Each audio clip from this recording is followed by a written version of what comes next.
we go. Hopefully I'm live. That's what it says.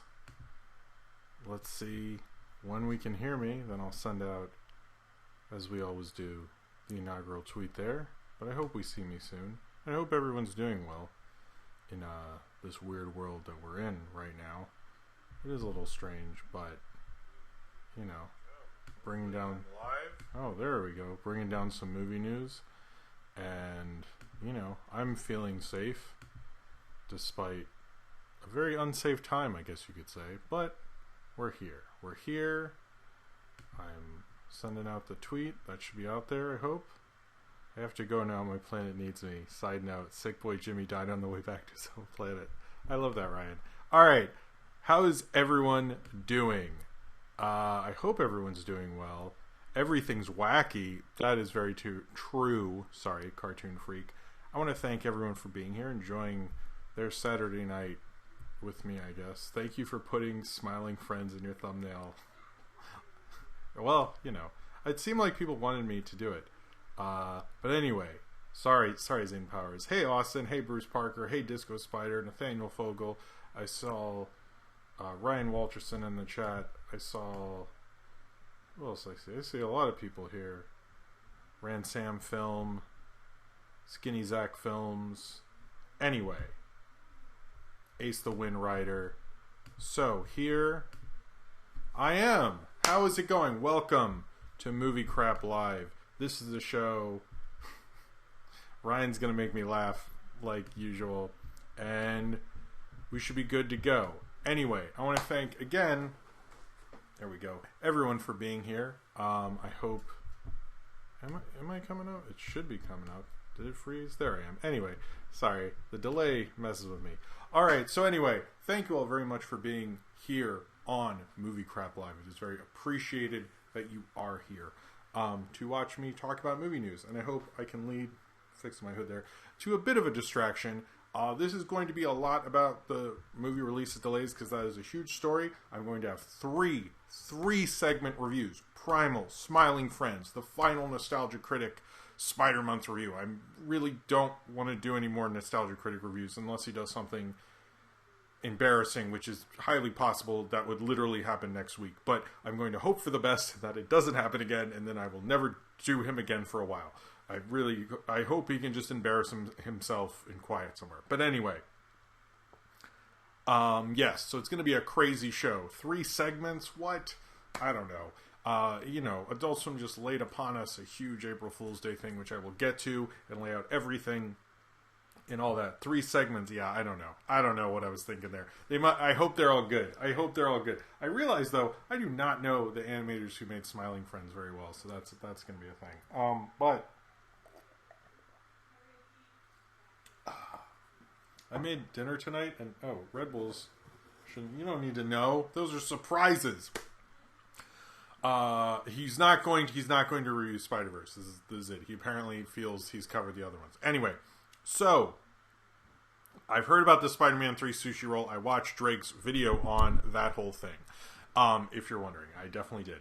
All right, so before we get started, first, before Zane Powers and Austin bring it up, join the Discord. There are 2 reasons. 1, it's a great community. Oh, here we go. Have you seen Linkara after reviewing his bad film from Ransom Film? I have not. I've heard he does not like that I do not like his film. That's what I've heard, as well as he doesn't seem to want to come on the Pizza Party podcast. So to my understanding, he's aware of it. I have never spoken to him or met him, but I've heard he's very nice. I would love to talk to him about it. He actually seems like I would have dinner with him over duck, to be honest with you.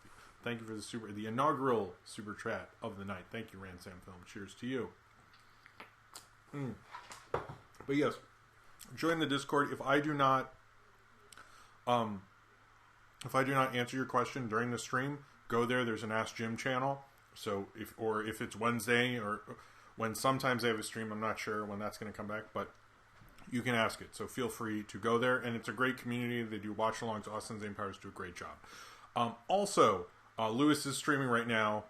I didn't know that, but tell him Jim says hi. Where is the I Am Number 4 card review? That's next year. If someone can find those, I consider it. I like Linkara, but just tell him if someone's watching both. Say Jim says hi. I'm sure he does not know who I am. Cheers to you. Other than he's like that dick who reviewed my thing. Anyway, thank you, Austin, for that. Also, I mentioned the Discord. Go to that. Links in the description of this video. I want to also bring up that this show and pretty much everything I do is supported by viewers like you, either through the Patreon or with super chats during the show. If you are financially able to do so, I very much appreciate it. I understand times are tough, but just watching and liking and being in the chat or whatever, just watching honestly is enough support. So thank you very much for that. But if you can give a little bit extra to help me continue to do this, continue to do more streams and other kinds of videos, I very seriously very much appreciate it, especially right now. So thank you very much for doing so if you are able to. All right, so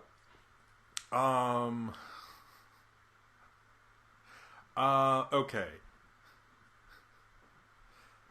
All right, so here we go. The release calendar is crazy. Every studio came out with, like, we're moving this to this, we're delaying this, this is going to streaming. Not very many this is going to streamings, but this is what we're doing with this. This is moved to that. All these things. I'm going to go through all of that, but I'm going to go through the two movies, the kind of films that don't have release dates, and the two movies that kind of went in different directions.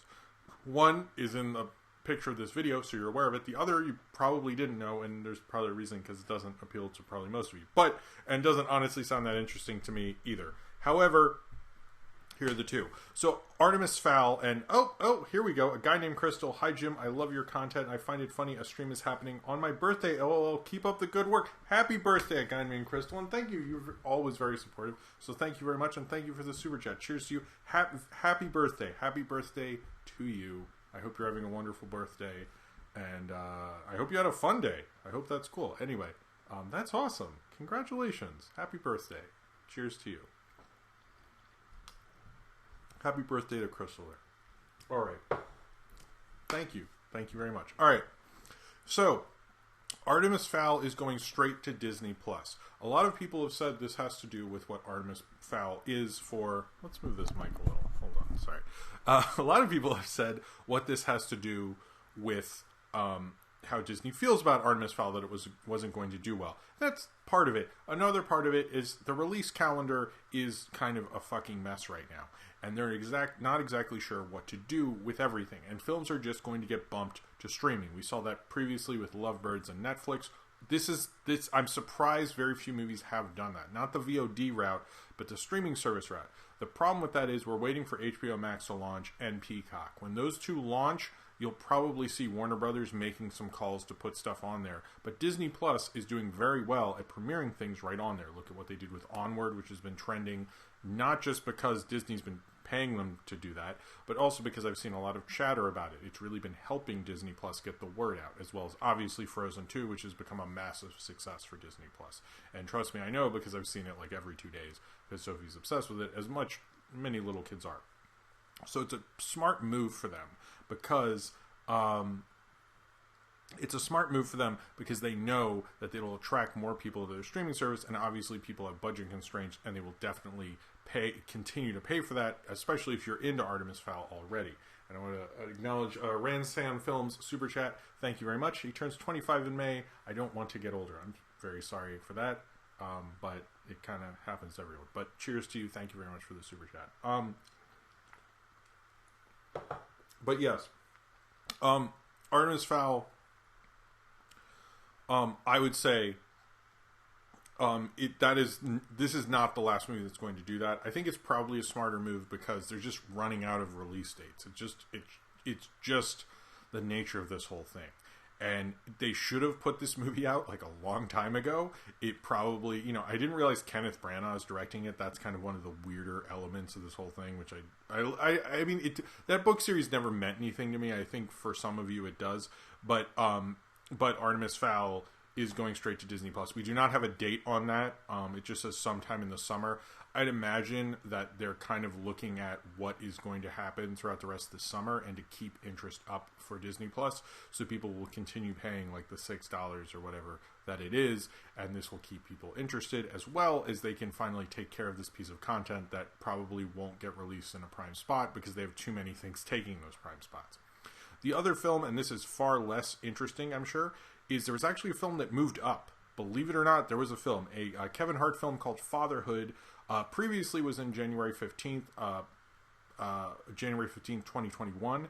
Peter Rabbit 2 took that slot, and so they needed something to do with it. They moved it to October 23rd. To my knowledge, it's the only film that moved up. I know nothing about this movie, but it stars Kevin Hart. It's about fatherhood. I guess it's a comedy about being a father. I'm guessing, or that's a metaphor for something else, but most likely it's that. The following films from Disney do not have release dates. I'm fairly certain they're going to pull all of them on Hulu.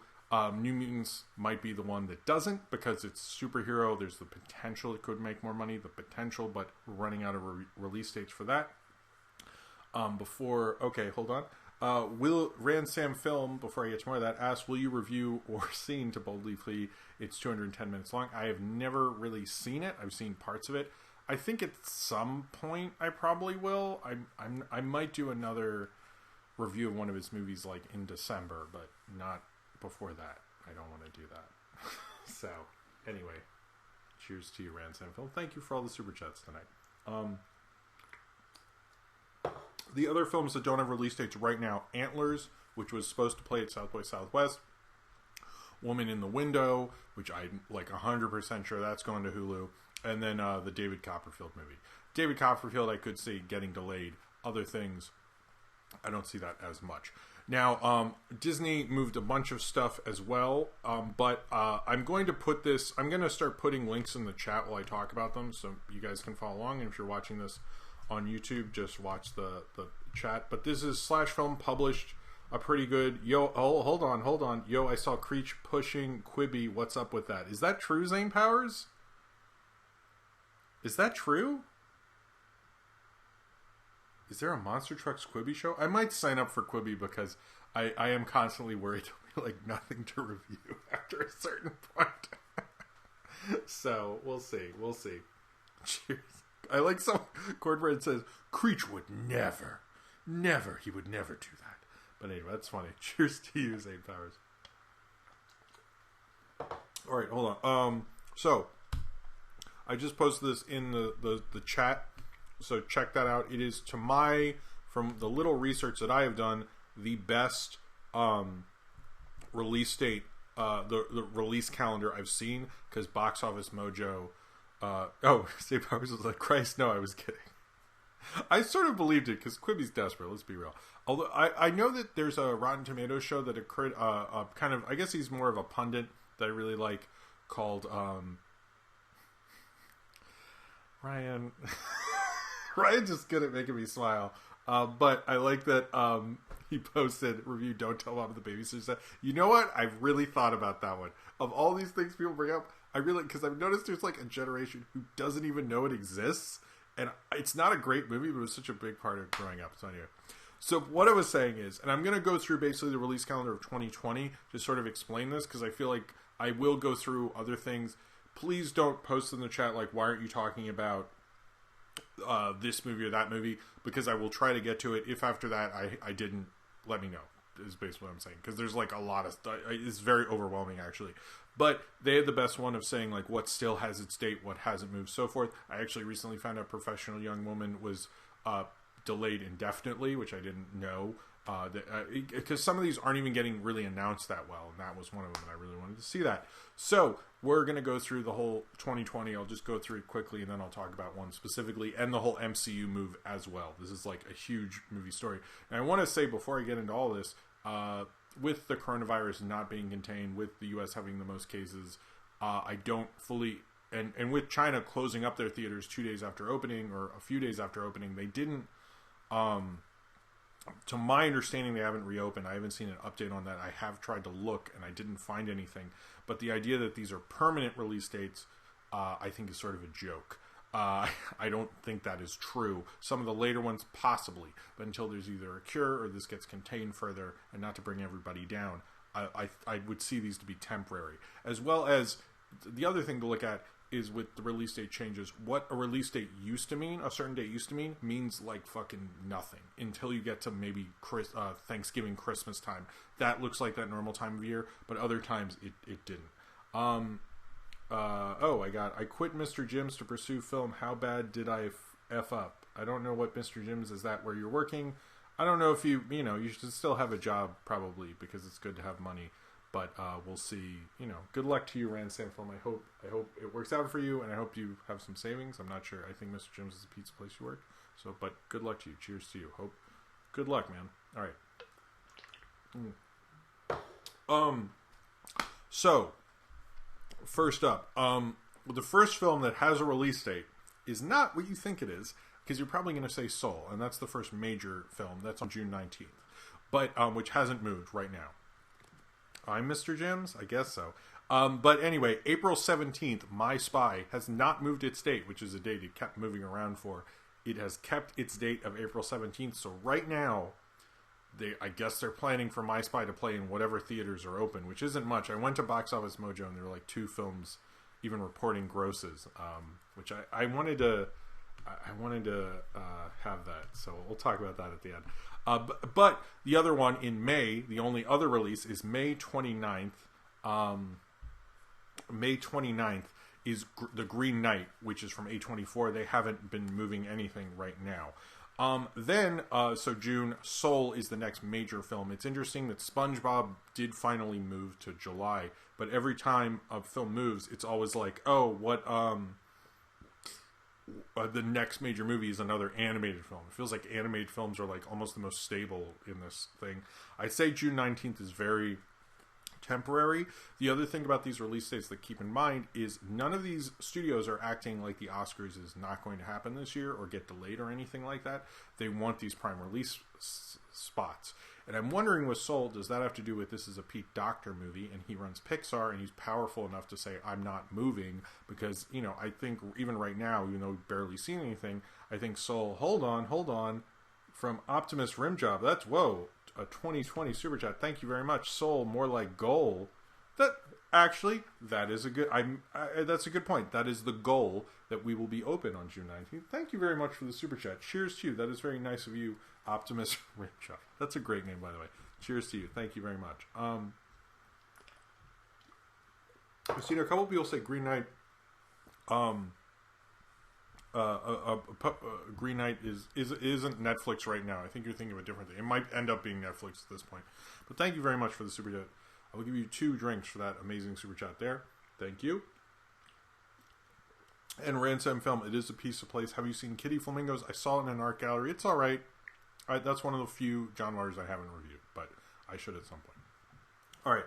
So there's this whole thing about Ryan Reynolds going on right now. I don't really get that, but it's interesting. Other things in June, we have The King of Staten Island, which is I guess like an indie film, Kajimaneri in it, and Fatali, I guess? I don't know. Anyway, those are literally the only major releases in June right now. I'd say summer movie season ain't really happening for the beginning. July, everything's that's there now. We have The Purge 5, which we have seen nothing from. I would say The Purge 5. I would say everything. Mulan. A lot of people are saying August is kind of the better month to think it's actually happening, but there are still things coming out in July. The Purge 5, I'm a big Purge fan. I think that'll be awesome. I'm not sure what Purge 5 is, to be honest. I like the last Purge was sort of a prequel. I don't know what they're doing with this, but I enjoy that series. So if it does come out, I will see it. Maybe that'll just end up on Peacock because I believe it's a Universal thing. July 17th is Tenet right now. That has not moved at all, mostly because it's Chris Nolan, but probably going to move. And July 24th, and was announced this week, Mulan coming out July 24th. Then July 31st, we have Barb and Star go to Vista Del Mar, which I'm assuming is some indie thing. And then Spongebob, Sponge on the Run, finally moved. It really was, a lot of people were like, it's gonna move. But I was like, it was just funny they held on to that so long. And Paramount especially moved their kind of big releases, Top Gun, Spongebob, and something else that I'll remember while I go through this. No, it wouldn't be Purge 4, even though that's okay, theoretically it would be Purge 4 because it would be, but the other one was, it's the 5th actual Purge movie, Nathaniel Fogel, but I get what you're saying. So in August, we have Infinite, not sure what that is, on August 17th, but on August 14th, nice Zane Powers, Purge 5, Don't You Mean the Hunt? Clever. I would say every Purge movie, I haven't seen The Hunt, but I was going to say every Purge movie, but I thought I haven't seen The Hunt, so I can't say. But that was kind of when I looked at The Hunt. I was like, why don't I just watch one of those Purge movies? I like 2 and 3. Purge 2 is the best one. Purge 1 is maybe the worst one, actually. But anyway, cheers to you, Zane Powers. Thank you. We're almost killing this Red Bull. This is a crazy show. All right. Oh, hold on. Nolan wrong about the Spongebob movie? You mean Christopher Nolan? I don't know. I forget what his theory is. But you don't have to send another super chat because I don't want to make you... Nolan's wrong about a lot of things. Nice, Ryan. I forget what he said about it. I need to rewatch the original movie because I haven't seen it since I saw it in theaters, actually. But I'm excited for the SpongeBob movie. The animation looks really cool. Anyway, thank you, Austin, for the super chat. Explain more, hopefully, while I'm going through this. Anyway. So I'd say everyone's acting like August 14th with Wonder Woman 1984 is the big release date right now that is holding strong. I'm not going to go through everyone, but let's go through why Red Bull. It keeps him going, man. He hates the original SpongeBob movie. I mean, it wasn't the greatest. I think he likes SpongeBob, or Nolan. I almost mistook them for each other. Nolan has too many hot takes. Maybe he has the right amount of hot takes. That's how I view it. All right. Anyway, Wonder Woman 84 coming out on August 14th. That's pretty much the one everyone's optimistic about. Charm City Kings, which of course I will see because I'm from Baltimore originally. Also August 14th. Then a film that has not moved and we didn't get talked about during this whole release date thing. Bill and Ted Face the Music, still coming out on August 21st. And the Hitman's Wife's Bodyguard, August 28th, which I don't think moved, but who even knows at this point. So then September is where things started to move, and we'll see if other things moves from this. September 4th, you get a triple threat, I guess, or 2, Monster Hunter, and then A Quiet Place 2 recently got moved there. That's, I think, the other Paramount movie I forgot about. September 11th, not a great release date. The Conjuring, The Devil Made Me Do It, which I forget what that's even about at this point, or have I seen a trailer? September 18th is going to be really cool because you get Connected and The Kingsman, which I think that was set up way before this. And then September 25th, the Candyman remake, which is going to be interesting. And then The Last Night in Soho, which is the Edgar Wright movie. I don't think Last Night in Soho might have to move because we haven't seen a trailer from it, but because Candyman is probably going to win that weekend, and we haven't seen anything from Last Night in Soho, so I'd expect that to move. So October, sorry, I hope this is interesting. I don't know. No one's getting too upset. So October 2nd, you have Venom 2. October 9th, you get Death of the Nile and Witches. Then October 16th, The French Dispatch. I'm assuming that's limited. And then I know it's a Candyman sequel. I'm just, you know what I meant. And then Halloween Kills, and October 23rd, Fatherhood, which I already mentioned, and Snake Eyes, which is of course a remake of that Nicolas Cage movie. And not okay, that was dumb. What is interesting though is it seems that Snake Eyes is opening about 2 weeks away from Black Widow, so I'd expect Snake Eyes to move because no offense to Snake Eyes, but I don't think it's going to work out too well after that. But yeah, Black Widow, November 6th. Godzilla vs. Kong is still at November 20th, November 25th, No Time to Die, and Raya the Last Dragon. I wanted to bring this up about Raya the Last Dragon, since how Disney is doing their release dates and how they've sort of moved the MCU back. Like every film's been moved back a release date. If Soul gets moved, I think it will take Raya and the Last Dragon's spot. You might say, that's a different studio, Jim. To Disney, it's effectively the same thing. If you look at their big releases, their big animated releases, and Soul is one, they're still going to want it to have like sort of an awardsy thing, and I don't think it's as much of a priority for that studio as Raya and the Last Dragon is. I don't know how good Raya and the Last Dragon will be. I'm just pointing it out. Anyway, and then it's just December. December 11th, we have Free Guy, which is the Ryan Reynolds thing, which I think they think will do pretty well. December 11th isn't a great release date, but I think December's a better release thing for something like that because you can have a lot better legs in there. December 18th, you're getting Dune and Coming to America and West Side Story, none of which have moved. December 23rd, you're getting Top Gun Maverick. I still see Tom and Jerry on here, which I think is incorrect, so maybe I shouldn't have picked that. The Last Duel isn't moving, and then Escape Room 2. Now, to get to everything else, there's just a lot of these. Jungle Cruise is moving back an entire year to July, from I think it's a year and 9 days to July 20th, 2021. So I was going to actually review The African Queen, the Humphrey Bogart movie, next to that, but now that's, I think I have to be flexible. I don't know. And then Bob's Burgers was going to come out. There is a Bob's Burgers movie, which we've heard nothing about. Was supposed to come out July 17th. It is now coming out April 9th, 2021.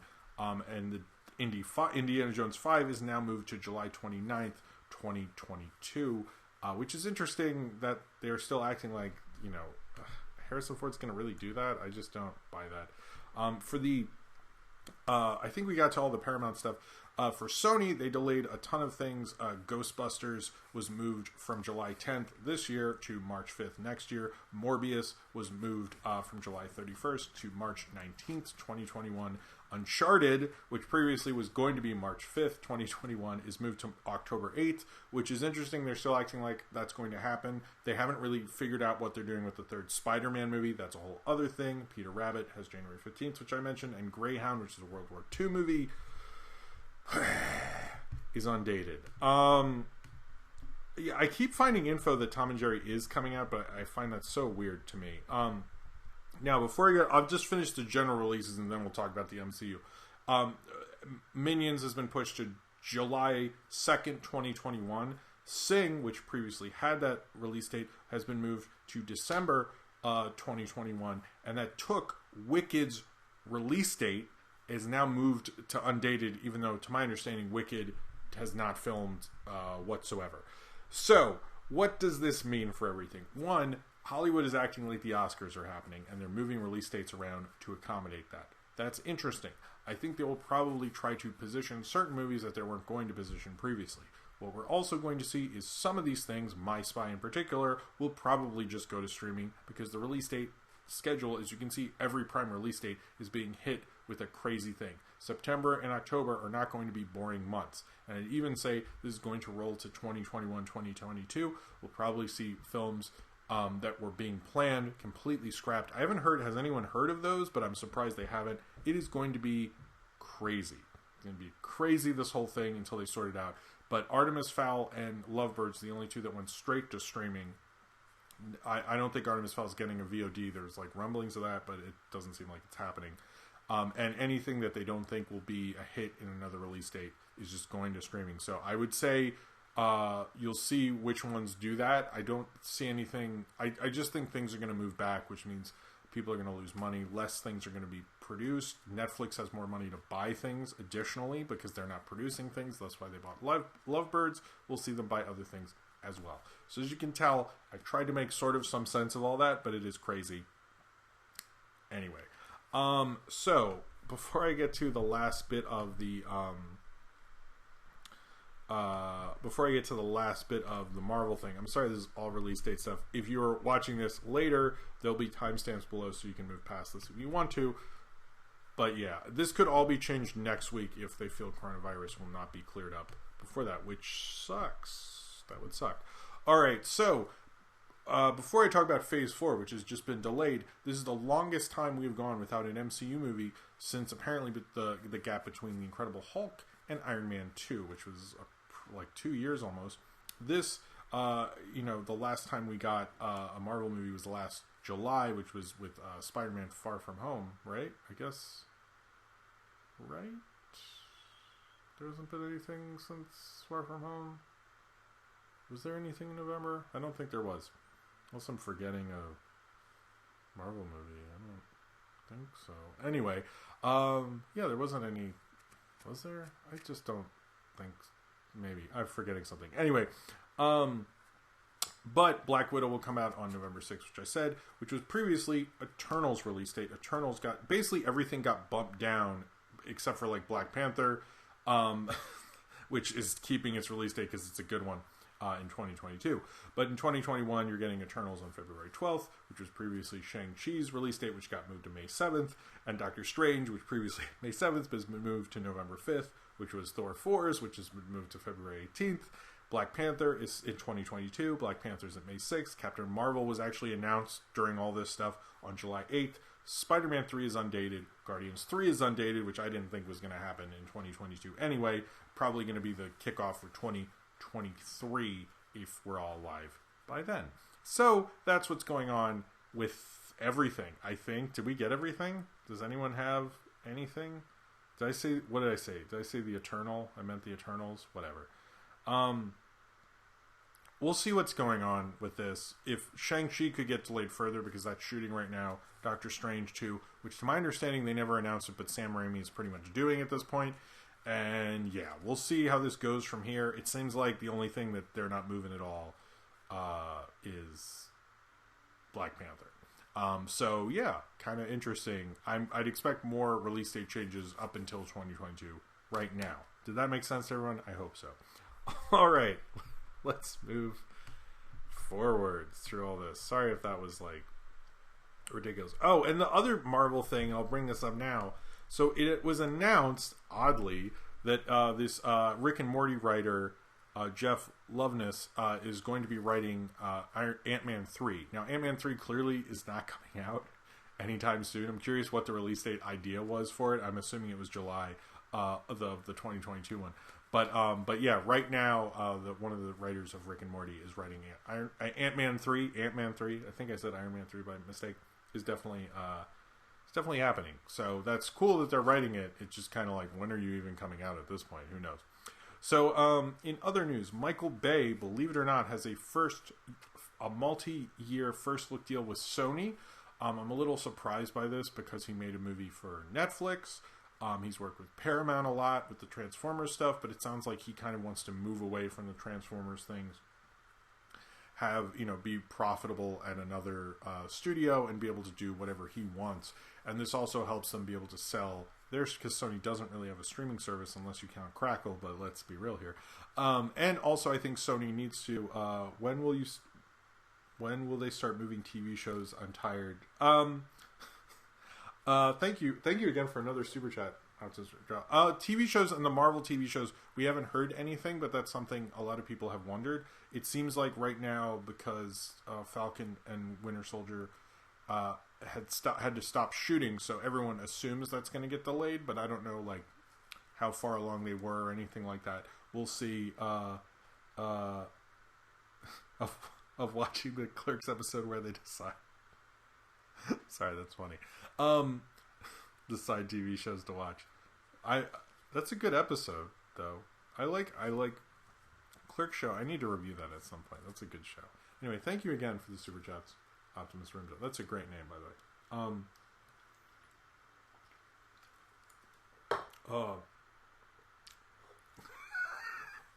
Okay, what? I should read all these in a row here. This is like, hold on. I deserve to read all these in a row. Let's go. When will they start moving TV shows? I'm tired of watching the episode of Clerks where they decide to stay in the convenience store the whole time. The whole episode. Cheers to you, Optimus Rimjob. That was a good joke. Thank you very much for the super chats. All right. This is almost done. All right. Anyway. So, yeah, it seems like Michael Bay is moving to Sony. It sounds like Sony is trying to put out some money to get a big director, and regardless of what you think of Michael Bay, he is a big director.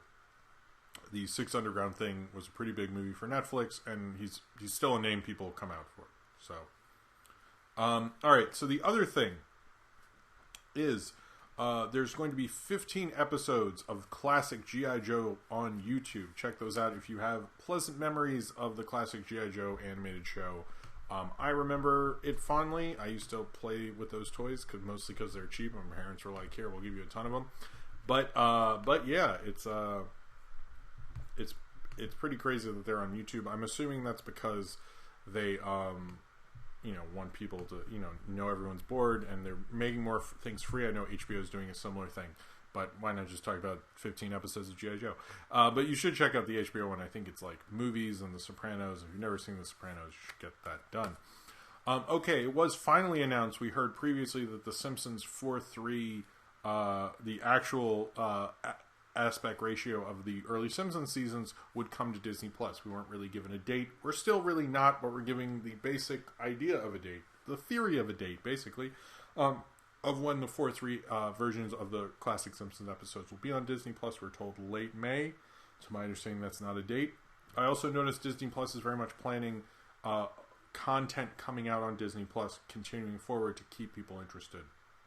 At Disney Plus, I would say that weekend, if we're all still in quarantine, that will be what I am doing. So I totally understand why they're sort of announcing it. I feel like they just sort of didn't really think that much of it, but it seems like they're giving it a little more attention, since that's probably the only way to make money right now. It was announced during the, and I'll talk about the Adult Swim April Fool's thing. I don't have a ton of news, and then it's like segments. That Rick and Morty would be coming out with new episodes on May 4th. This was announced right after the Samurai Rick and Morty thing during April Fool's. So that's pretty cool. Not much to say about that. But yeah, I don't... Toon J brings this up in the chat, and I think it's... to G.I. Jim. Okay, sorry. Red Disco Spiders, can you please change your username G.I. Jim? I wish that would be a good April Fool's thing, and I just do G.I. Joe videos. Which I think is like, what's that, Toy Galaxy? I love that channel. I know they love G.I. Joe, so they're probably excited for those. ToonJ723 says, I don't understand why it took them so long. The show was produced in 4:3. It took more effort for them to show it in the wrong aspect ratio. Yes, you are right. I don't understand that. I really don't. I don't get why it's taking them so long, what the big deal is. I don't know. I feel like they definitely screwed it up to some degree. All right, so the new Train to Busan sequel, Train to Busan Peninsula, came out. It looks really cool. It is the other two Train to Busan movies, Train to Busan and Seoul Station, took place basically at the same time. This is apparently 4 years after the events of Train to Busan, when the world is a post-apocalyptic nightmare. So sort of like what this will be in 4 years. And it looks really cool. It sort of looks like, the further zombie sequel where the world's even worse, typical thing. But, sorry, hair got my face. But I think it looks really cool. I like the two Train to Busan movies. I didn't like Seoul Station as much as the first Train to Busan, which is sort of like a perfect little nice thriller. But this looks cool. I don't know I forgot what date it's coming out, but does that mean anything anymore? No, it doesn't. So, but Train to Busan, the Peninsula trailer is out now. You should check it out. Maybe I'll put it in should we put it in the description? Let me do that.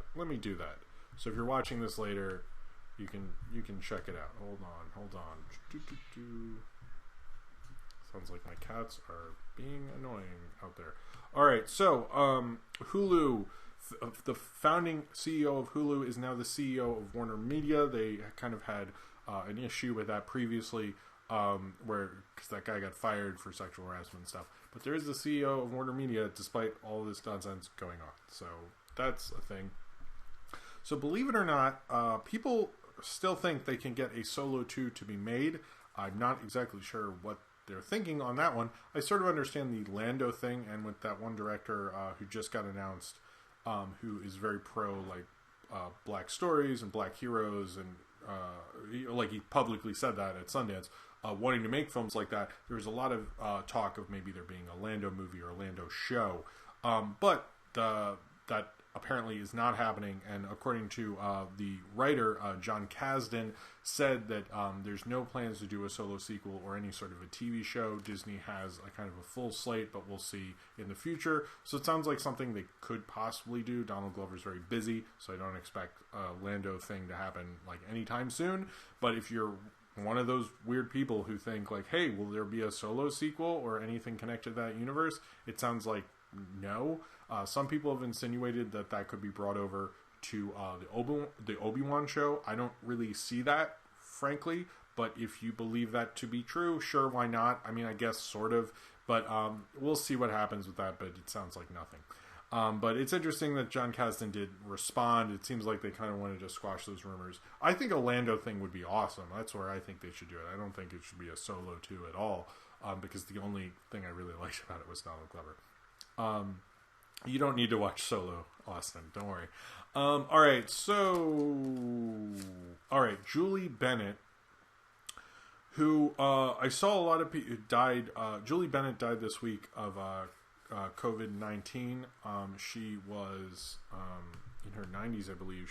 Most people brought her up as Cindy Bear from the Yogi Bear show. She was 88. She's a beloved voice actress. She was also Aunt May in the Spider-Man the animated series, which I think is probably a little more relevant to you guys.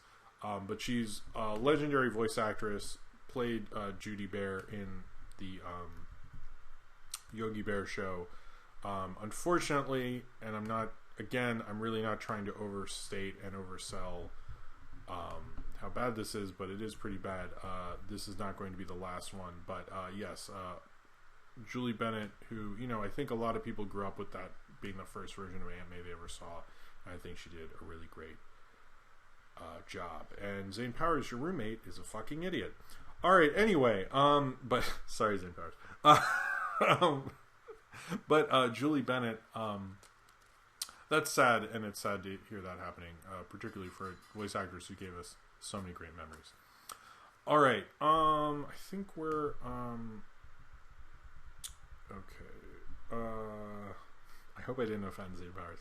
All right, so April Fool's was interesting because it wasn't interesting. I mean,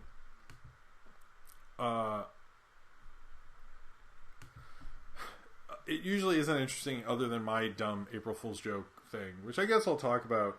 Sorry, my nose itch. I shouldn't do that while I'm screaming. But most of them are sort of lame. I don't have a problem with April Fool's. It seems like people get really upset about it. To me, it's like you do it. Oh, I dropped my... Hold on.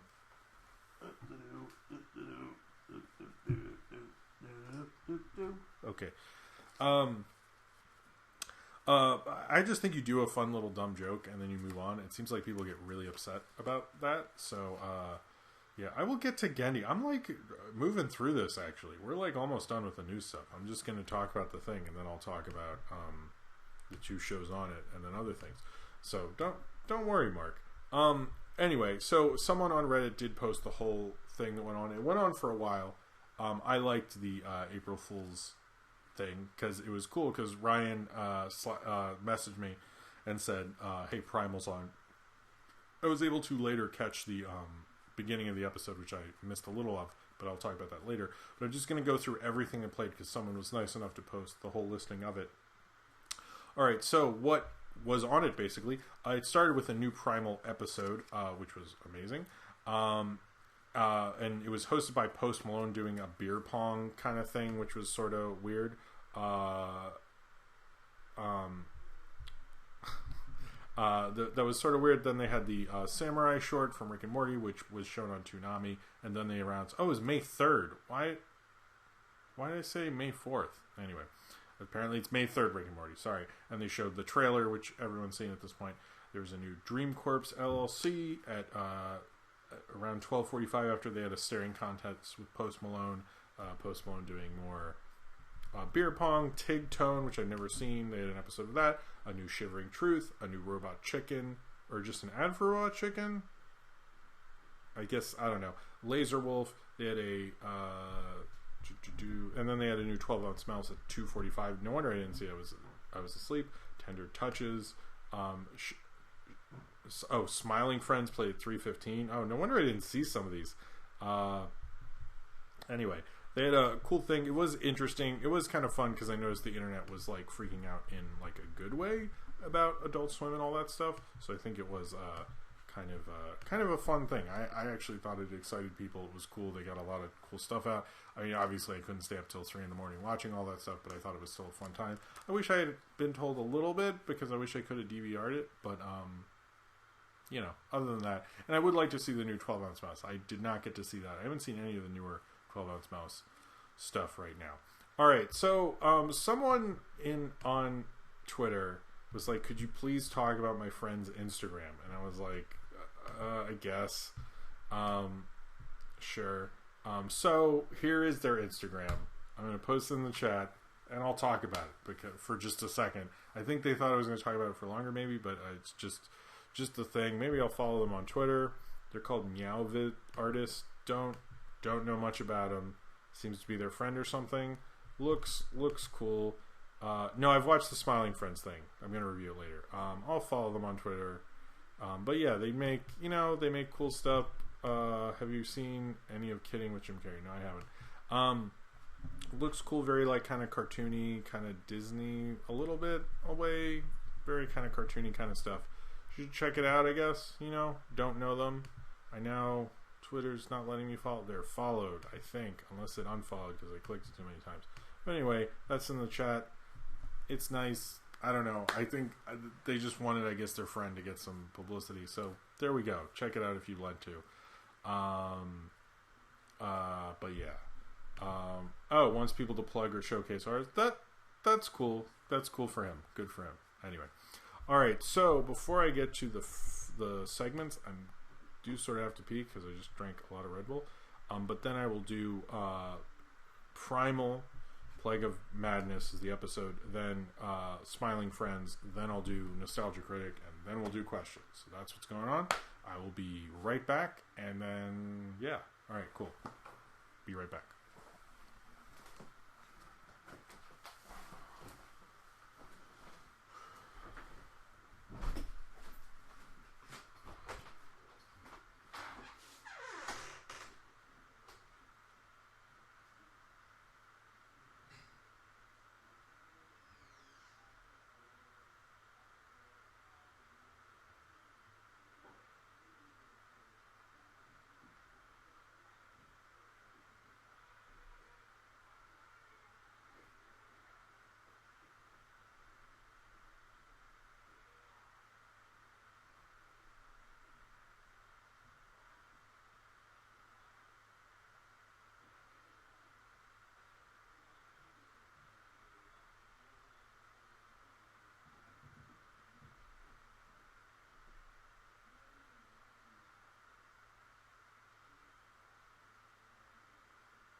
Chat.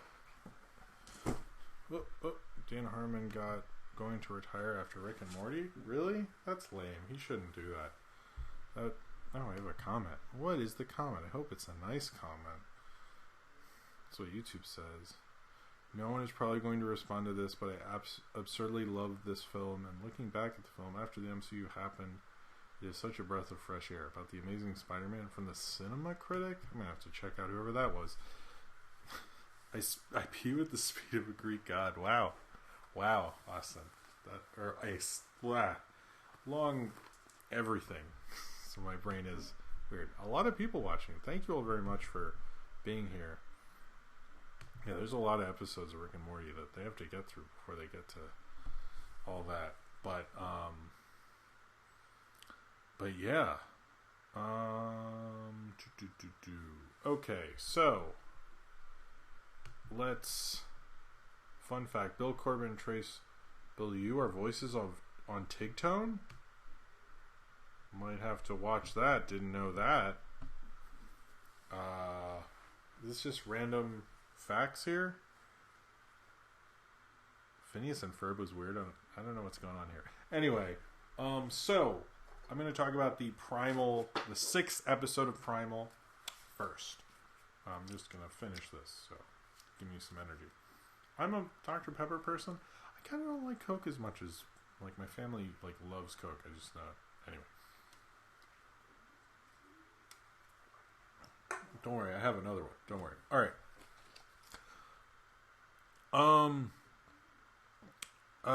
The Westerner. That's a good point. maybe mute your thing for a little bit. I do sort of want to talk about the episode. And I don't really want to spoil it too bad. But I will be talking about things with Primal, the new episode. So I guess if you really don't want any spoilers, I kind of can't review something without sort of mentioning things. So if you really want to know, I guess wait, come back in 5 minutes, maybe, or just mute it for a little bit. Alright, so Primal, Plague of Madness, was the episode that premiered on April 1st. It kicked off Adult Swim's April Fool's Day kind of thing. Because it seemed like the characters sort of died at the end of the fifth episode of Primal, even though I knew there was going to be more. It seemed like kind of a complete story, so I was a little confused. Maybe the continuity means nothing in Primal, which I'm sort of okay with. But this one was not written or storyboarded. This one is not written or storyboarded by Genndy Tartakovsky. It's actually storyboarded by David Kretz, Krentz.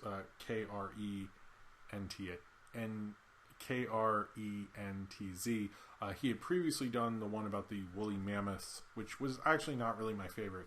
But he's the only one who has done a solo written and storyboarded on Primal who's not Genndy.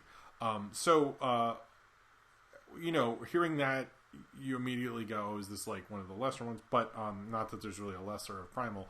But I like this kind of episode of them. They're basically being chased by a zombified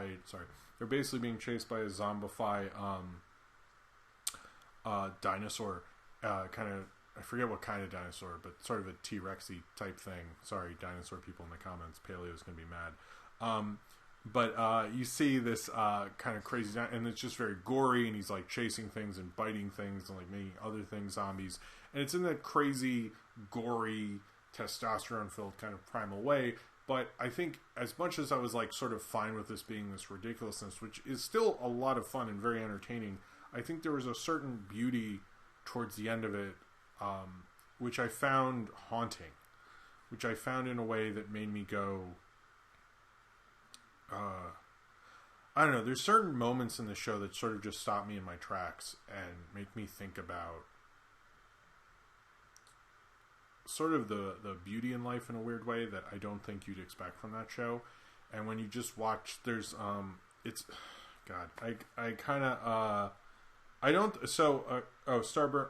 Lives. I don't think they're saying Primal's going to continue without Genndy. He's part of the crew that made Primal, so to me it sounds like Gendy's going to continue with it. This is just, part of the team that makes it, so I wouldn't think of it that way.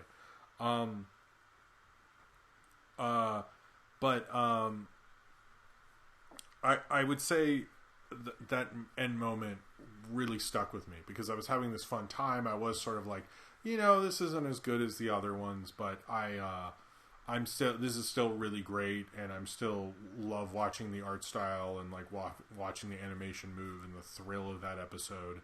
And then it just has this punch at the end, which after a pretty amazing action sequence still, that just made me just kind of shocked, because I think the one thing Primal can do better than most action shows or most of anything, and why I actually had the first 5 episodes as my number 2 movie of the year, was because there's certain moments in that I think speak to kind of the how brutal humans can be and how brutal life and animals and dinosaurs, I guess, can be, but also like kind of the sadness and the beauty in life and death and all those things. And I don't see a lot of shows that can do that as magnificently as this one can. And that end moment is something that's probably the best thing I saw all week. And I've watched a lot of stuff. I mean, mainly like what Sophie's watching because of quarantine and stuff. But that was a moment that really stuck with me, because it's a moment you'd see in real life that makes you kind of stop and sort of think about the grand scheme of things. And I was just I just found it to be really shockingly amazing. So I continue to be a huge fan of Primal. This episode was not on demand on Adult Swim site in America, or at least I couldn't find it. I don't have the Roku app. Maybe it's on that. But I wish I could watch it again. I did get to watch it through a means, and I did get to watch the beginning, which I didn't previously. But yeah, rewatching that moment, it still hits me. It hits me in a way that's just like, I think Primal's one of the best shows going right now, and it's extremely underappreciated. And that moment kind of solidified that. I was worried, like, can you top the first 5? And I don't know if they can definitely like top it or anything like that. But just coming in that level again is amazing to watch. So I continue to love Primal. It's an amazing show, and that episode was kind of gory, ridiculous. Like, there's so many moments. There's a weird dream sequence. There's so many moments where you go like, "Oh fuck yeah, man!" You watch this zombie dinosaur rip through shit, and totally like stupid, like crazy nonsense. And then you watch that end part, and it's like you almost want to sort of cry, but almost can't take your eyes off of it. And that's storytelling right there. That you can just, it's totally organic, totally flows well, and totally stops you in your tracks and shifts the whole focus of it and does it in a really kind of life-affirming way. So, wait, what? What do you mean there's a story that broke? What do you mean I should stop? Uh-oh. Ryan, what's going on? Okay, well, anyway, that's how I really enjoyed this episode of Primal, and I think the show continues to be one of the best animated shows on TV. Alright, that was the end of it, I guess. What is it? What is... Did Nolan undercook the chicken? I don't understand. What's the thing? What's the story that broke, Ryan? I'm curious now, before I get on to Smiling Friends. Anyway, now I'm really curious. See, the difference between when I can talk and when they can talk. Breaking news. Oh, okay. Kathy Yan of Birds of Prey is developing a sequel with Harley and Ivy. Is that true? Where'd you get that? Ryan, post a link. Post a link. Oh, of course he did. Okay. Okay. I mean, this is very much me reacting to things on this one. Oh, is it a YouTube story? I don't know. Who did it? No, it's not a YouTube story. The Wrap. Okay. Alright, I trust them. That's interesting. I'm glad that they're doing that, because actually that was one of my favorite animated series episodes. I like streaming, my computer's like, no more things, but that is interesting. Whenever I stream again, I'll go more into that. I don't want to. Do you really want to watch me read a news story? But that is interesting. I was a little worried when you brought that up at first, Ryan. But that is very interesting, I will say. Zane Powers, I did not maybe get your Patreon question. Unless you did it late, I will bring up that link. But let me do Smiling Friends, and I'll check it out right after that. Alright. Okay, Austin's back. Cool. I don't think I spoiled it too bad, but anyway, sorry. Maybe I should have thought about that before. Anyway, so Smiling Friends, which is the other pilot that came out when... Oh, okay, you did a message.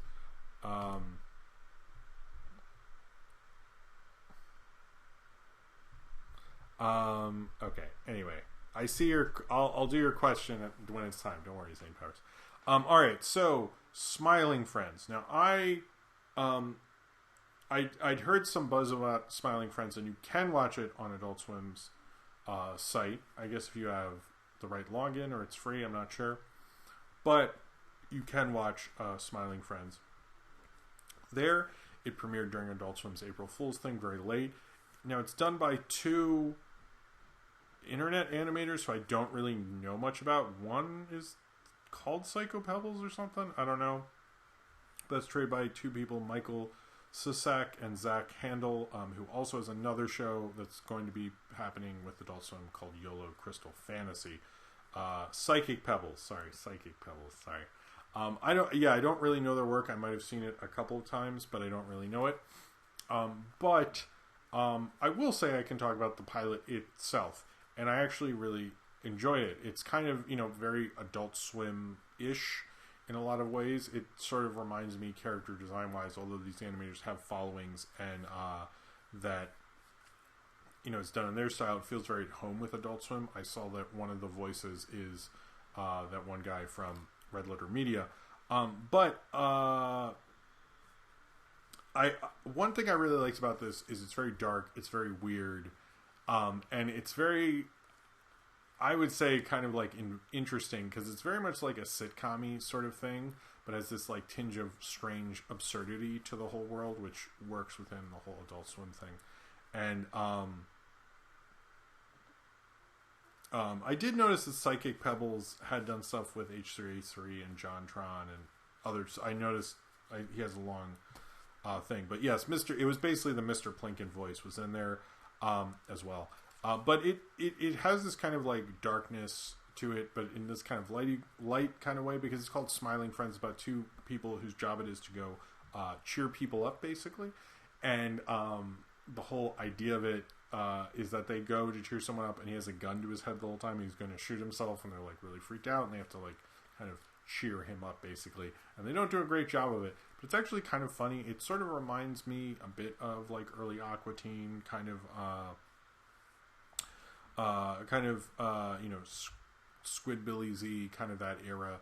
It reminds me a lot of that kind of stuff, but I will say it's like kind of note to like having this theme park. I think it's like for Dave, and you don't really know who Dave is, but he has the theme park, and that's why you should care about him, is a really bizarre kind of sort of concept, but I sort of like that, because its humor goes from like kind of this weird, absurd kind of Adult Swim typical sort of thing, if maybe like Psychic Pebbles, stuff like that, but it still has these kind of like nicer, just quietly nice absurd moments that like it kind of does both. Like one character's like looking for his cheese the whole time. Like it's kind of strange and weird, but in a very accessible way, which I think actually shows a lot of potential for it, because you can be strange and weird and just be like, you know, off in your own weird dimension, which I guess is 12-ounce mouse, but in Smiling Friends, I could feel like you could follow this and understand what's going on and see the kind of dark weirdness, because this show gets like extremely existential, extremely sad and things like that, and extremely weird, but at the same time, like, you totally understand what's going on in every scene while also seeing these other layers to it, which I think is actually sort of a harder thing to do, and it doesn't necessarily do it in a mainstream way, which I think a lot of animated shows try to do. This felt like a nice... This feels like a show will get people more into other Adult Swim shows. It doesn't feel like most Adult Swim shows that are breakouts, which kind of like are hugely successful and then like nobody watches the other ones. So this kind of is a show that I feel like could get people more into that style. Like it's like people who want a 12-ounce mouse to be accessible. But it is, I would say it's definitely surrealism. But it's surreal in a way that I think, you know, Lynch doesn't really want you in there, but it felt like Smiling Friends want you to get into surrealism, and I think that's actually a positive, honestly, for surrealism in the long term. And I think it shows the potential of a show like Smiling Friends and these creators, that they're able to find like a good even medium for that. It would probably play really well after Rick and Morty and could be a breakout hit for them. I really do mean that, because it's like kind of weird and gross and strange, but it's also like you can totally follow along, which I think is in a fun way, which certainly reminds me of like the early Adult Swim stuff as well. So I actually really like Smiling Friends. I would definitely see it again whenever it premieres. I don't know when that is. Maybe I should check out the Psychic Pebbles at some point. So anyway, that's sort of what I thought of Smiling Friends. I think it was pretty cool, to be honest with you, from the 15-minute little pilot that this was.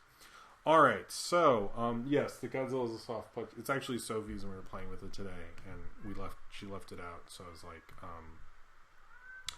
yeah, alright, so, before I get to, man, Buster is like, alright, Zane Powers, I definitely got your question, the Patreon question. Oh, this is a long one, but I'll read it when it's time for that, but we're not there yet. Not just yet. All right. Nice, Ryan. I like that. It is Buster. You're right. All right. So, I need to open this at this point. All right. I got the Godzilla plushie at the first MomoCon for Sophie. So, What do you want to be Soapy's first Godzilla movie? I'm actually figuring that out. I think it might be Godzilla vs. Mothra because we're starting to get into that. But we'll see. Anyway. So, man, I don't think I'll do 3 segments again. I hope these were good segments. Please let me know if this is a bad idea. So I've been doing the Nostalgia Critic reviews of the Nostalgia Critic reviews all this month to kind of follow him doing this Spider-Man month where he reviews every Spider-Man movie from the 3 Sam Raimis and the 2 Mark Webbs, and doesn't get into the MCU or Spider-Verse, although they refer to them a lot. And this is the final one. Thank you, Courtney. This is the final one that I'm doing of him. I might be doing, again, like, I expect him to do something embarrassing later. I'm sure we'll get another The Wall type thing. Maybe I'll do it then. But, you know, it's been fun. I actually kind of find going through him interesting because it kind of shows me his strengths and his weaknesses. And it was also interesting seeing how he even deals with his employees during coronavirus. Because the last one he had nobody in. This one he has his other cast members in. And it seems like he didn't, you know, and understanding like his charity stuff he does, understanding him in a little bit of a different way. I do end up talking about him a bit, and it seems like people want me to talk about him. I'm not sure. I didn't sing J Street, so I don't know. I did help with it, but we'll see. If he does another month, maybe we'll talk about it, but we'll see. I don't think he has enough stuff. So, this is his review of Amazing Spider-Man 2. What is interesting about this one, about his review of but anyway, sorry, before I get into that, but yeah, I probably will stop talking about him after this on the regular. But thank you if you watch this. I know people like me talking about Nostalgia Critic. I don't know if I love talking about him, but sure. People seem to dig it, so whatever. But I think this is it. This is it for a bit. Probably till like December when I talk about something else. So, Amazing Spider-Man 2. I think the thing about Amazing Spider-Man 2, it's definitely the worst Spider-Man movie. Is it worse than the infamous Spider-Man 3? Not really. No, it is. Sorry. Is it worse than Spider-Man 3? It is. But the other reason it's worse than Spider-Man 3 is Spider-Man 3 is funny. There's memes. We can see somebody do the dance. We can, you know, we share it. We laugh about it. We talk about, hey, maybe this could have worked. Thomas Hayden Church was all right. There's, like, interesting things. It's a discussion movie.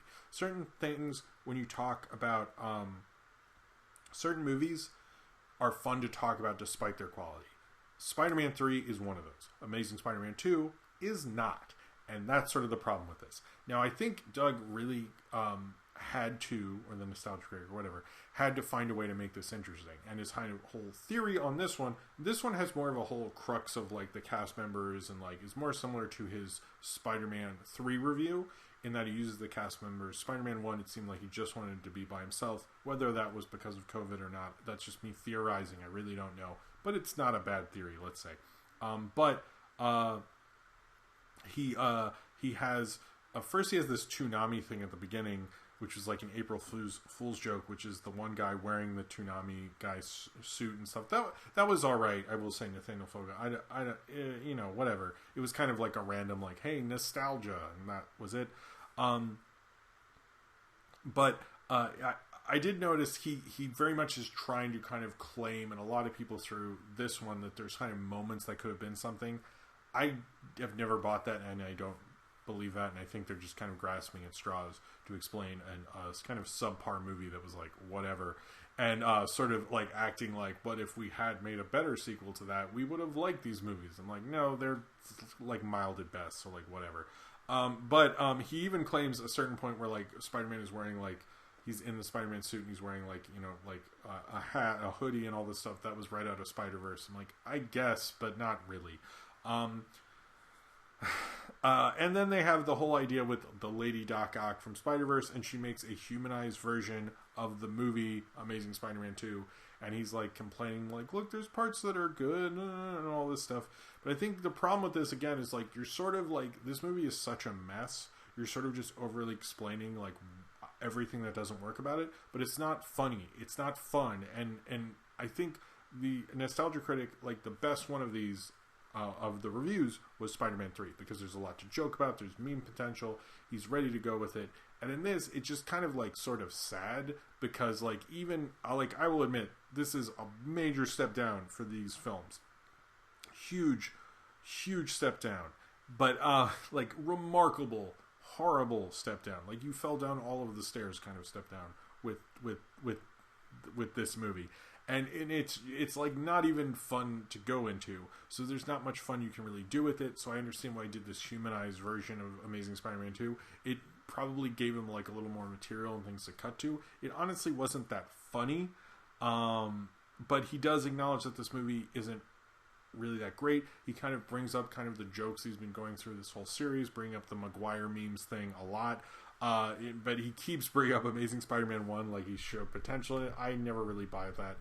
It was also interesting as I've gone through that, and then he sort of admits it's the worst Spider-Man movie, and it's kind of like the Doc Ock lady made the humanized version of Spider-Man to like torture a Spider-Man, and she made this fake Spider-Man, and just him reviewing and hating on Spider-Man. But I think one of the things I find odd about the Nostalgia Critic is when he does these bad movies, he really brings up this whole idea of like when he destroys the movie, he really ruins it.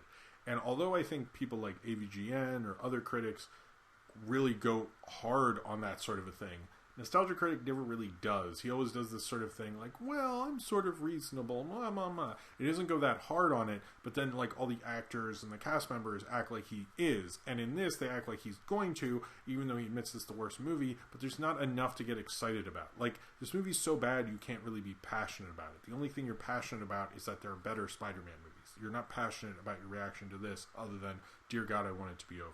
And I tried to start this whole cinematic universe, which didn't work. It was like all over the place. He does bring up, I will say, Andrew Garfield is actually a very good Spider-Man in this movie. It's probably his best performance as Spider-Man, not Peter Parker, because I don't think he played Peter Parker. He played like Peter, like misunderstood guy or something. It's really stupid. But I don't like this movie. Doug didn't like this movie.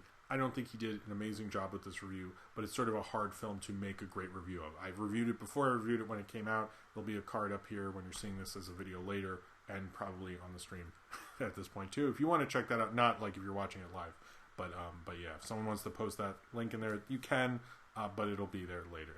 Anyway, sorry, not to be a total lame person, but anyway, and Nathaniel Fogel brought up it had the best suits, and I agree. I think this kind of comes to the end in sort of like this whole month, this review series he did, ends in kind of like a petered out kind of thing, because it's weird because why he didn't have them last time, let's say it's because of COVID, but then he did have them this time. The girl who played Doc Ock was separated from them, but the guy, he is wearing a mask, so it's not like as horrible as like we always hear he's horrible to his employees. It's not the worst. Like it seemed like he tried to, at least like he's wearing a suit. Maybe, you know, they took precautions. I don't know. They're clearly not in New York. I don't know or care where they live. So maybe it's not as bad there, and it's not to the point where it is here. But yeah, I just find this review was sort of like, I think he wanted it a bit to be like the Spider-Man 3 review, which I think was probably one of his better ones recently. And this sort of doesn't really do that, but I wouldn't say, it's hard to make this movie funny. And I think also the problem with this is there's interesting things to say about this movie in terms of context, in terms of all the different movies they have planned. He doesn't bring up the Sinister Six movie. He doesn't, Austin says Doug is out of his mind. Good one, Austin. Cheers to you. Thank you very much. But Chicago. Okay, everyone's just like, it's Chicago. It's Chicago. When I was in Chicago, I should have hit him up. You would have been like, who are you? And I'm like, it's hello? Anyway. But I will say, I think it was an interesting series for him to do. I don't think he thought about how good he is at covering certain movies, and I think that sort of hurt this series. If he had just done like the Spider-Man movies he was best at talking about, which is just like the Raimi movies, it seemed like he was more excited for one, but I just didn't care about what he had to say. In this, it just felt like he was like, I have to do this, whatever, and it just sort of peters out at the end, and him kind of coming back with the cast and everything like that. And it was just kind of like, sure, with all that, and then we kind of you just kind of leave it, and hopefully I won't have to talk about him again. I did notice a few people brought up in the comments that apparently he had heard the great with with great power comes great responsibility from the comics in a different video. And that's kind of my other problem with him is he reviews a movie in like so many different videos, and it's hard to grab all this info. But it was someone who liked the Nostalgia Critic more. It's not someone I usually have in my comments. Oh, thank you, Trevor Reed, for the Trayvon Reed for the super chat. Cheers to you. Thank you very much.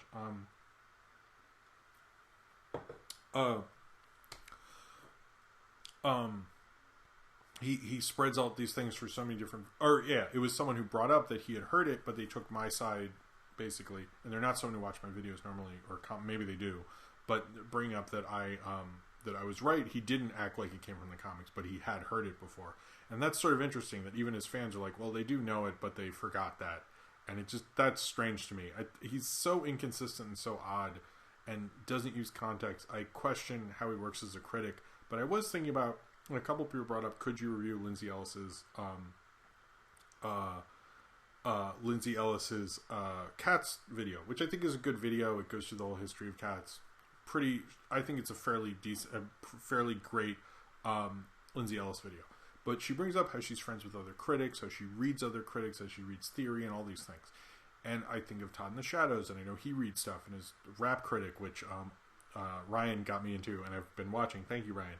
And even Rocked and all these guys will read and research and understand the context and explain the context, even if it's in a joke. You understood they did a certain amount of research. And I don't get that from the Nostalgia Critic. And I think if I were to, like, let's say for real, we make a lot of jokes, Saber made that joke. What if I were to, write for him? I would 100% say, like, put the context in your reviews. He could get to, like, maybe a bit better of a level than he currently is. But he's just trapped in his own stupid context. And let's be honest, that doesn't hold as much water as it used to.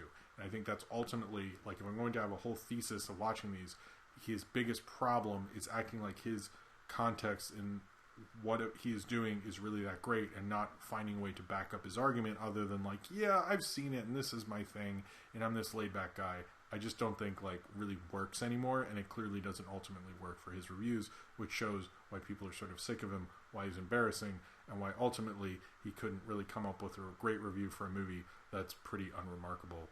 It's pretty unremarkable and terrible in itself. All right, sorry about that. Let's let me do the Patreon questions. I know Zane Powers has a question, which I'm going to read this off. I think you sent it a little late, Zane. Try to send it a little earlier, just because I'll miss it if it's like before, like, an hour before the show. If you could, that's all. But thank you for sending it. And Zane Powers does and Austin do a great job with the Discord, and thank you very much for both of them for that as well. But here's the two Patreon questions, and then start posting yours in the chat. So Zane Powers says, "Hey Jim, I got a Patreon question. So I noticed the past decade, one big trend was taking franchises like Looney Tunes and Muppets and putting them in modern settings with a big sense of continuity and normalcy. However, none of them have managed to last all that long and ended up being canceled after 1 or 2 seasons. Now they're entering a return to form with series coming up more based on the style of the original series. And while that's all cool, I wanted to ask why you think these modern versions failed despite their fan base connection to their respective studios, if we will ever see something like that again in the future, and if it will do better then." I think it could work. I know some people like the Muppet Show, some people really don't. In particular, I'm curious what Ryan's opinions on that. But I think if you have the right producer and the right person working on it, but I think ultimately the problem is with Muppets and Looney Tunes is that the idea of them are so kind of sewn into the pop culture landscape, it's kind of hard to escape them. I still hear people talk fondly of the two, I guess they're not Jason Segel movies, but those kind of movies, because they kind of reminisce back to that sort of thing, and I sort of think you can't escape those certain things. I'm curious, like the Looney Tunes shorts that are going to be on HBO Max, I think that'll get closer to what people want, and that's sort of what people enjoy about them. They don't sort of want that messed with in a lot of ways, so I think that might be why that never really caught on as much. That's not something the public wants, although Muppet Babies is different, I would definitely say, and that has really caught on. I know a lot of kids who watch that, so I think if you do it in the right way, but it's almost like, I think the Muppets didn't work because it was trying to do that documentary thing, as I recall. I only saw like one, and I remember it sort of being funny. From the little I saw of it. Looney Tunes, I didn't really watch that show, but it didn't really interest me. I know some people did. So I think that's probably the thing, is like, if you want someone who will watch, Boomerang play like hours and hours of those shorts, you should try to get that audience in, or appeal to a totally separate audience. And if it doesn't work, like with Muppet Babies, which seems to have worked, then it's not going to, I think. And you really, when you make a new reboot, you have to appeal to the younger demographic as well as the older demographic, and I feel like those shows maybe didn't have it didn't get the balance as well. Alright, so I hope I answered that right. Let's see, from Male Tears. Now this guy's becoming the new Joanna Man guy, if you hadn't noticed, but Male Tears is constantly asking me to read the movie Party Monster. I feel, in all fairness, he should have to wait 4 years. Let's be real, because Joanna Man guy had to wait 4 years, so he should have to wait 4 years. So Male Tears says, unless he does the Patreon movie review vote and wins, of course, but he says, hi Jim. He says, says, hi Jim, hope you're well. Which guy do you think was the better actor in the 2003 in the 2003 film Party Monster? Seth Green or Macaulay Culkin? I've always thought Macaulay was better, but I saw it like in 2003, so I don't really remember it. And I saw it on a bootleg. I didn't even see it in theater, so I don't remember it very well. So anyway, there you go. We'll see if I ever review Party Monster. I don't know why this person likes Party Monster, but yeah. Alright, so Ryan Walterson said, who's on first? No, what is on second? Ransan Film says, not to toot my own horn, but now that you have read 2 of my scripts, do you think I have a good grasp on writing, and I am a good writer in what you read? Also, have you seen Crime Wave? I loved it. I have seen Crime Wave. It's interesting. I don't think it's my favorite, but I honestly feel like I need to give that another shot. I do think you're a good writer. We can talk about that at a later time, because you probably don't really talk about it with everyone, but I think you definitely have room to improve, but I think you're very good at wielding a script and getting what kind of being economical with it, which I think is actually really good for a first-time filmmaker. I don't think, expanding upon that is usually where a lot of filmmakers get tripped up and so forth, and it didn't seem like you were doing that yet, but I think for where you are, you're actually doing really great, so I would continue doing that. It just make them short and sweet and seems to the point, and I think that works for you. So don't get too worried. I think you're doing pretty good right now. So I would just try to learn like very economical, simple movies, like watch some John Carpenter. I don't think I would suggest that to you, but I would say that one. Nathaniel Fogo, how many Red Bulls do you drink a day? I actually used to drink more before I did streams, like when I edit, usually just a Friday or Saturday. And now I only do it when I watch the streams. I don't normally drink Red Bulls. That would be gross. But I have like coffee. I have an espresso machine. So that's normally what I drink. But I just do it on the stream because also, I wake up. Normally when I had a job I'd go to, I still have a job, I would be waking up at 5 and then doing this. So I very much needed these to get through these. But now it's just sort of a tradition. I keep going. So, but anyway, I'm going to drink that for you, Nathaniel Fogo. Thank you.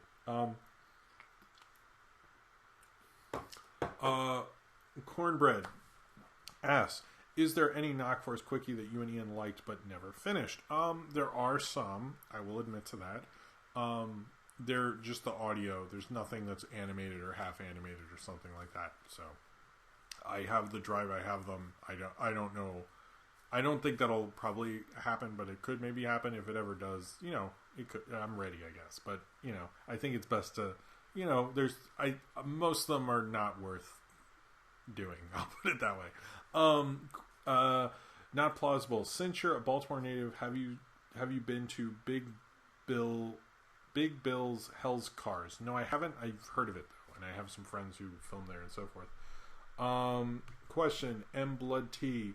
You think Austin will no longer be Ghost Month and is the new summer because of these delays? Also, is New Mutants going to come out if we believe harder? I think New Mutants will probably go to Hulu at this point, but I also think they're sort of shifting things around and figuring things out, and movies like New Mutants isn't like a tentpole, so they might just like plop it in a date. But I think, to be honest, they should just put that on Hulu at this point. I think it would be good for Hulu. Or they're like, I doubt they'd re-edit it and put it on Disney Plus. I think it's probably Hulu. I just think they just put out a ton of info and did the Artemis Fowl thing, and they might have wanted to see what the reception was to Artemis Fowl and all those release date changes. And since New Mutants is because when that thing came out, New Mutants was #1 trending on Twitter. So I think they just instantly probably went, whatever we do with New Mutants is going to overwhelm all of this, so let's do nothing. And then it still overwhelmed all of it. So I think they're just waiting for a separate release, because there was I spent most of the show talking about this movie, this blah blah blah. It's confusing to go through all. So I think they're waiting to figure out that.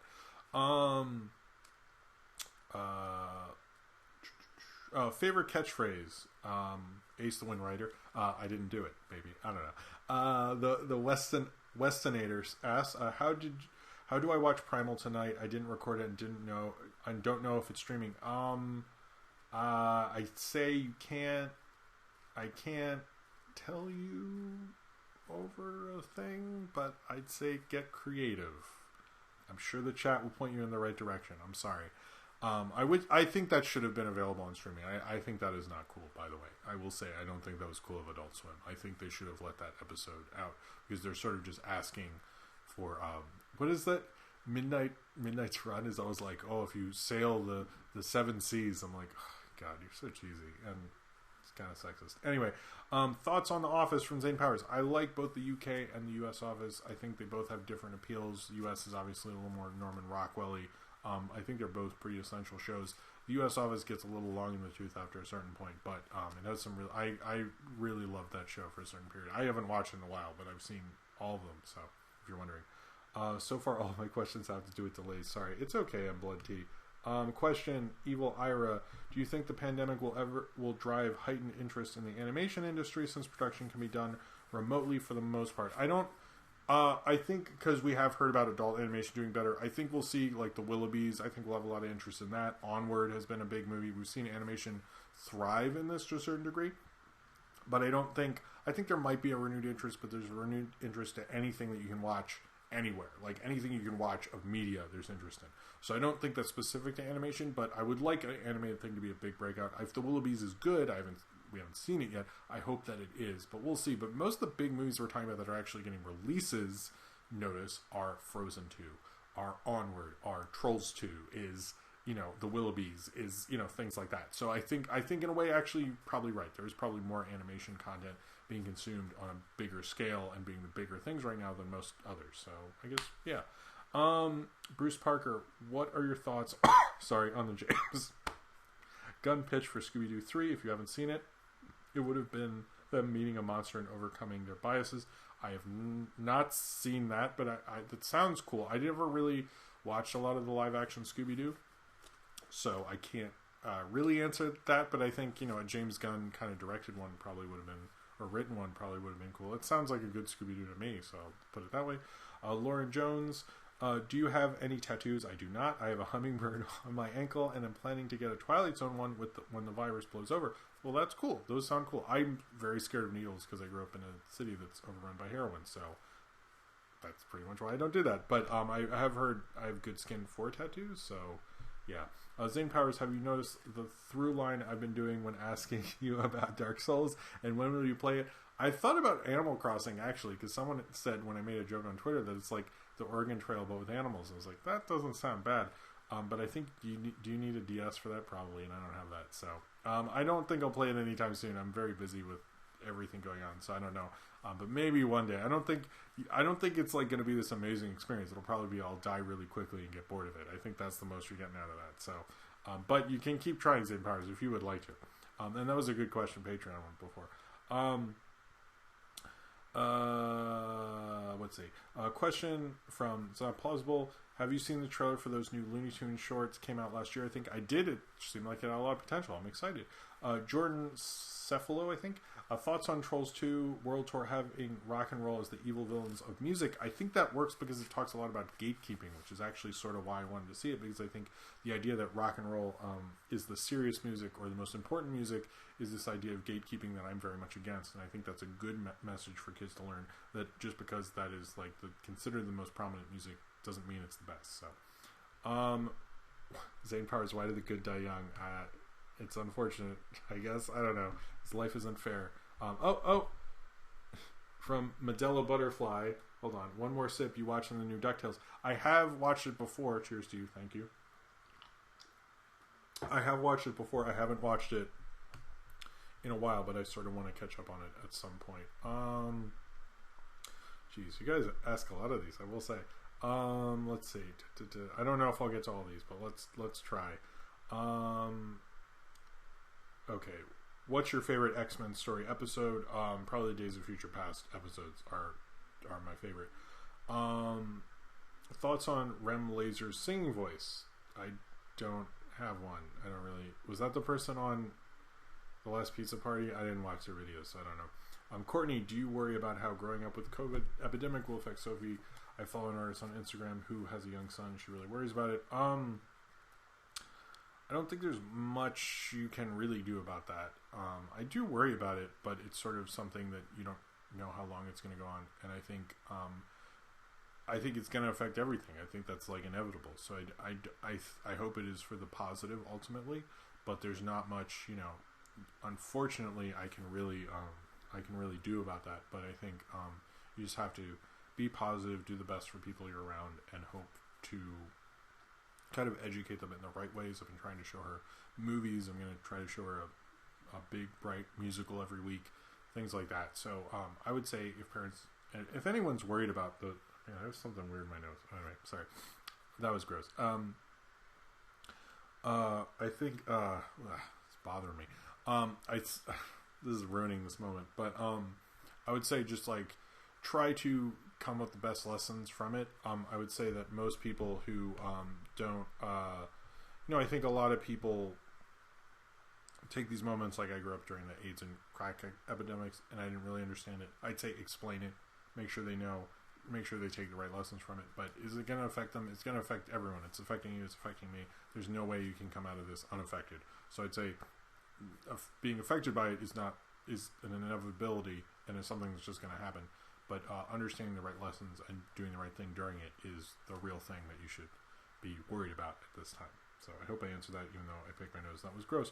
What is the news about Spongebob? Well, watch the beginning. It got moved from July to... It's opening in July 31st and was the last movie to move. Meeks Animation Studios. That's what's going on. What did you think of the Train to Busan sequel from William Ellman? I'm assuming you mean the trailer. I thought the trailer was cool. Seoul Station and the original I have reviews of. Thank you for being here, William Ellman, by the way. Rum Ham, what's a property you feel would translate well into stop motion? Probably more Roald Dahl. I think that would actually, yeah, or maybe that mouse comic. I think that would do good. Bruce Parker, have you ever said the word yeet in any context? Not yeet. Not plausible. Other than Paw Patrol and Trolls 2, what entertainment franchise is corrupting today's youth? I actually don't think Trolls 2 will be corrupting today's youth. I would say those are kind of the ones. Maybe, yeah, I would just say those, probably. I don't know. Question. Have you heard of Nick Spheres? She is a YouTuber that does video essays and reviews, mostly on horror and art house films. I think you should check her out. Her videos are really good. From Tannerlands. I am not really a fan, to be honest. I was on a POS podcast, and it was before she transitioned. It was a while ago. And she's just like making up sort of a lot of movie facts, and I find maybe I haven't watched her latest stuff, but I find a lot of it sometimes when I watch that just makes grand statements and like doesn't really do research and like makes giant assumptions, and that's sort of not the kind of people I'm into. I like people who do their research and understand what they're talking about, and don't just sort of like say things to be cool. And it just seemed like that was more of her thing, and like I haven't watched her in a while, so maybe that's changed, but it just wasn't really something I'm into personally. But I'll check out a new one and be a little more open, but that's just my thoughts before. So probably shouldn't have just talked shit about somebody, but whatever. Zane Powers, what do you think of the ideology of you shouldn't feel sad and sorry for yourself? There are people in Africa who are doing worse. No, that's bullshit. I think when people act like you should just be relaxed, we're fine, that's not healthy. That's not a good attitude. I mean, definitely you should be worried right now, and just because there are people who are less fortunate than you doesn't mean you shouldn't feel something. So I would say actually it's very appropriate to feel sad, to feel anxious, even though there are people that have it worse than you. You should always feel, Go through those feelings, understand those feelings, but don't just disregard them, because that's not healthy at all. St. Powers said, "Stupid says what?" Okay. At the end of Fogo, are there any other kid shows you won't let Sophie watch besides Paw Patrol? That's actually a better question than the previous one, because now that you brought it up, I can't think of any, but I'm sure there are ones.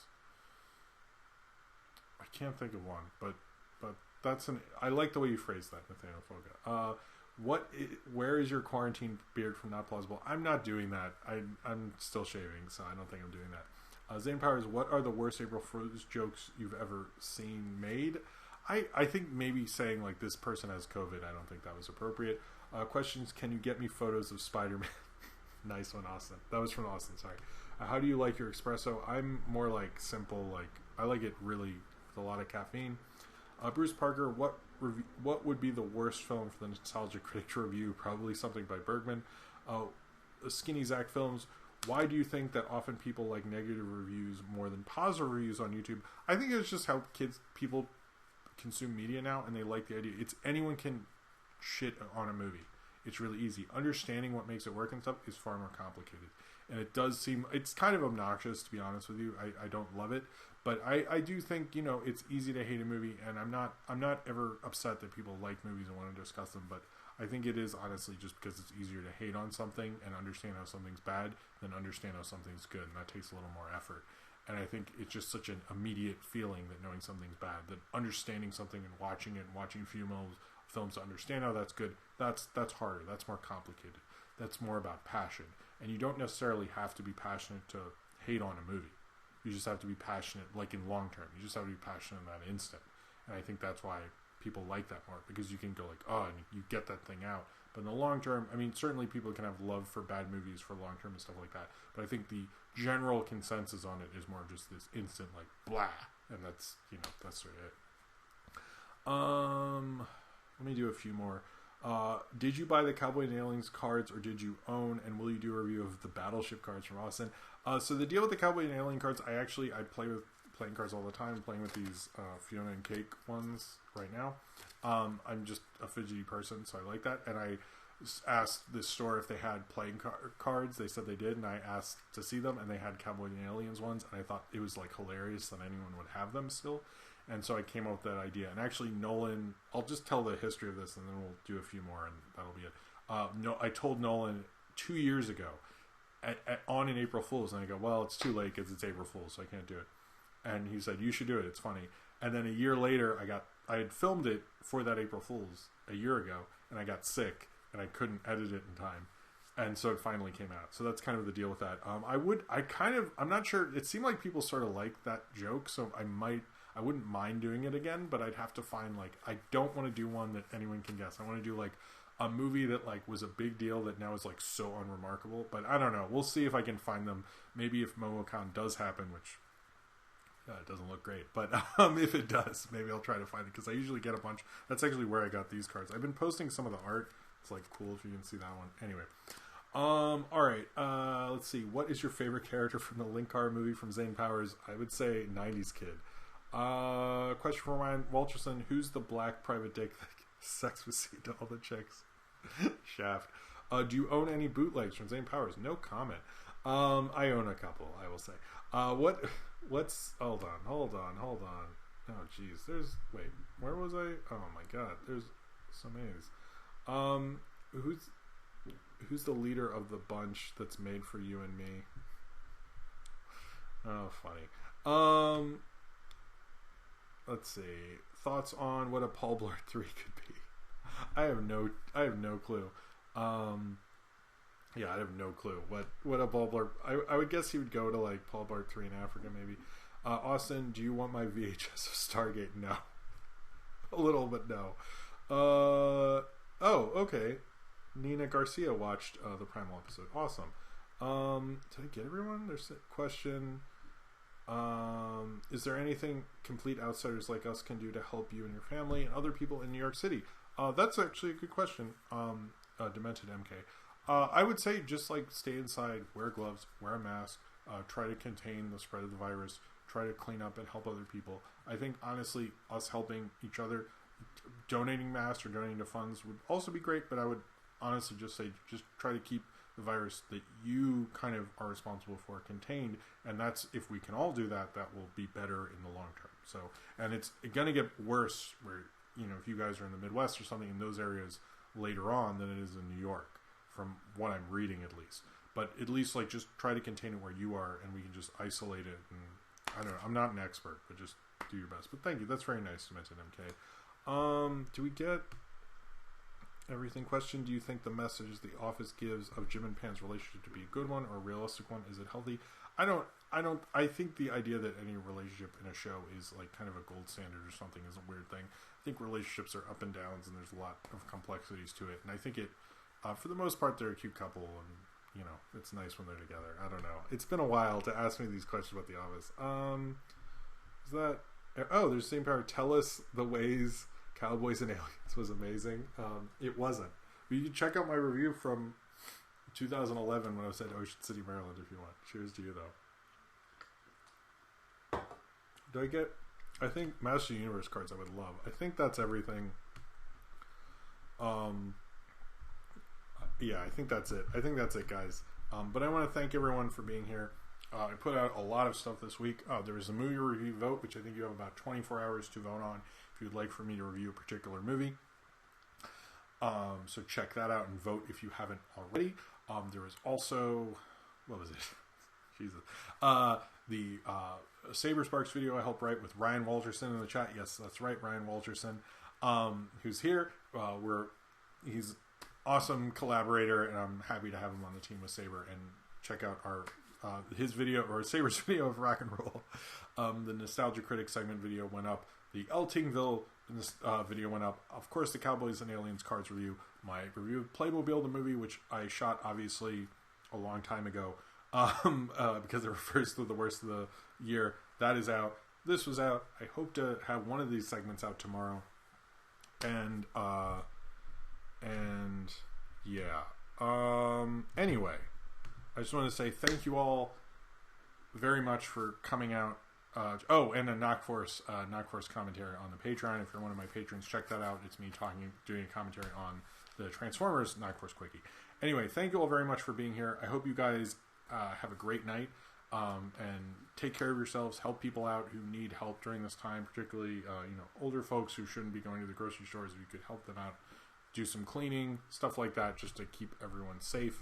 And thank you all very much for being here. I really appreciate it. Thank you everyone who gave a super chat, everything like that. I hope you all have... where am I? Okay. I hope everyone has a really good night. Stay safe, stay healthy, and subscribe. If to do it, oh, here we go. Oh, no. I hate the new YouTube thing. Okay. Subscribe if